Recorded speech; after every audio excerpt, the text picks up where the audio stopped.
Hey England! For the entirety of this video, I'm going to be calling this sport football and this sport soccer, okay? Oh blimey mate, we got a cheeky bugger here, we do. Well pip pop cheerio, hope a stiffy wanks your knockers, God save the queen. What did I just say?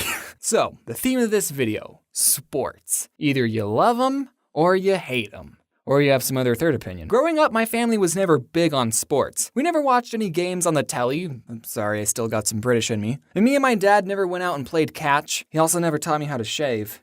He was gone a lot.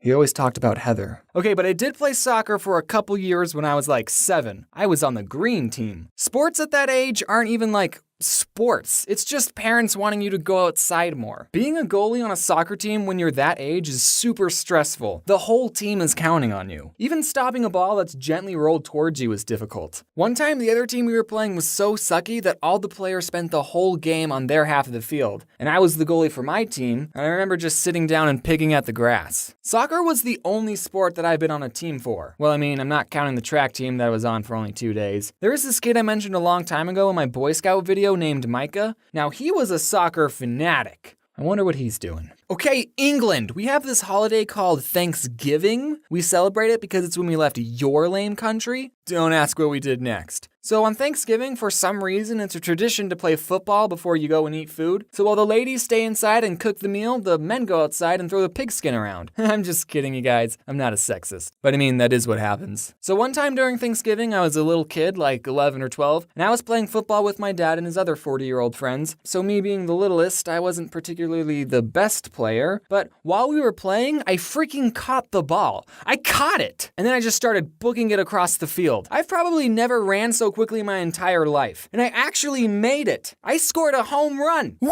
And that, to me, was such a pivotal point in my life. I felt so accomplished. Me, a little kid, scored a goal against a bunch of adults. I would think back to it if I was ever feeling sad. Like, oh, I failed this math test, but one time I scored a basket against a bunch of adults when I was 12. But I remember I was a senior in high school, and I was just driving, and then the thought came to me, they probably let me score that touchdown. They were going easy on me.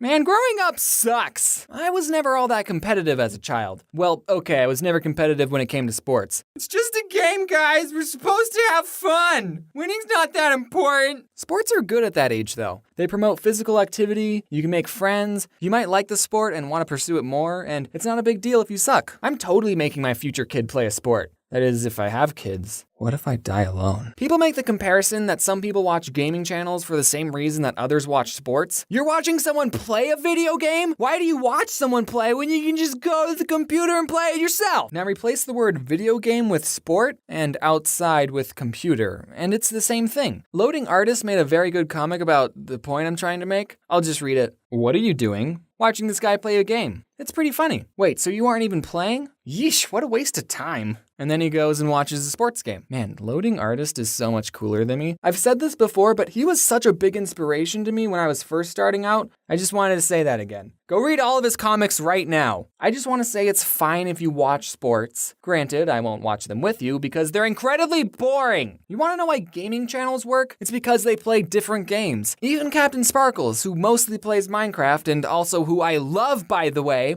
And I did buy a t-shirt to prove my point, but it's still in the mail. See, look, I bought a t-shirt and I bought sunglasses right here.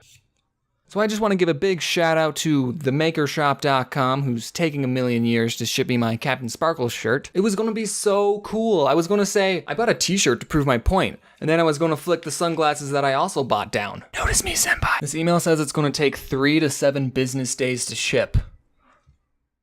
Well, yesterday was the 13th business day. So what is it, Jordan? 7 or 13? So I bought this just so I have something physical to show my love for Captain Sparkles. I've been watching all of his videos since TNT. Oh, he's changed it. But the point is, he changes around the format and the rules of his Let's Plays with all the different maps he plays. It's different for every video, even his role-playing ones, which I'm still waiting for part 5 to come out. Like, imagine if there was a gaming channel that only played the first Super Mario game. It might be fun to watch at first, especially if they're good at playing the game, and it might be fun to watch how other people play it and see what they do. But for 50 years? Don't you think that would get a little boring after a while? I mean, only so much can happen, and that's what I think sports is like sometimes. It's the same game, same rules, over and over and over. Like, spice some things up once in a while. What if for basketball there were like mystery boxes like in Mario Kart and you could grab them and that would give you an advantage? How about if a team is losing, they get some wacky, hilarious handicap depending on how far behind they are so it's not hopeless for them? But James, sports is supposed to measure your talent. Whatever. It gets boring to watch. I can understand if the teams are neck and neck and it comes down to one final play like what it does in every sports movie. That's why they have to use that plot device in all the sports movies to make it interesting. But a lot of times, sports aren't like that. Like if one team is leading by 50 points, why even bother watching the last 5 minutes of the game? I would rather watch any Air Bud movie than a sports game because stuff actually happens in those movies. And they're different each time. And there's a dog wearing shoes in it. I just want to say for the record, if my kid grew up to be a professional athlete, then I'll watch sports. But only the games that they play in, and only the games that are interesting. Ugh, why is it sociably acceptable to know everything about sports and dress up, but it isn't acceptable to dress up in fursuits and go to cons? You see, I don't think it's acceptable to do either of those things. You're both weird. But don't let me stop you. You do you. Follow your dreams. Okay, let's talk about some stories. In grade school, I was put in the honor classes for my academic achievement, which did not help me whatsoever. It probably hurt me when I went to college. But that's not what we're talking about. Anyway, so during recess, the whole class would play kickball. Kickball is a fun sport. Anyone can play it, but it takes a pro to be good at it. What? There was this girl in my class who was the best kickball player, and then later when she grew up, she became the valedictorian of my high school and went to Harvard.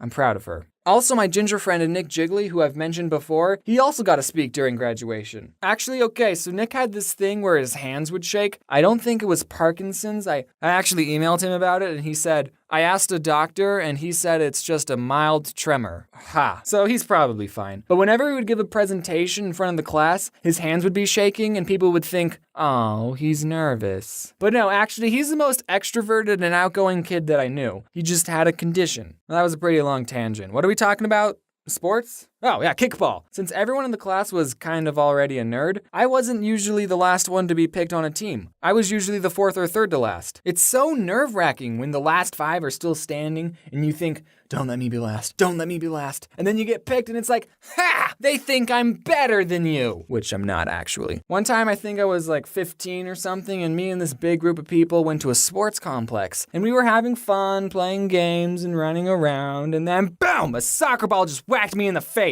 I got a bloody nose and I couldn't stand up without toppling over for a few seconds. And then I went to a bathroom, freshened up. What sucked was that it was a girl that hit me and people made jokes like, oh, you got hit by a girl. It still hurt, okay? So I sat out for a couple of minutes. I waited until I stopped seeing flashing colors. Then, like the man that I am, I went back and played some more. And not 5 minutes go by when it happened again. Different person this time. But after the second time, I was completely out. I mean, I wasn't unconscious, but I couldn't get up. I remember my brother had to carry me out on his shoulder. So I didn't play any more soccer after that. I didn't play for a long time, actually. I don't think I even played soccer after that whole experience. So, thanks for watching. That was the video. I didn't even talk about how sports athletes are overpaid, but that's not really my here nor there to say that. Some people think that I'm probably overpaid. I would have had to do research to talk about the overpaid athletes. Teachers, they don't get paid. They get paid nothing. But I mean, it's kind of like supply and demand.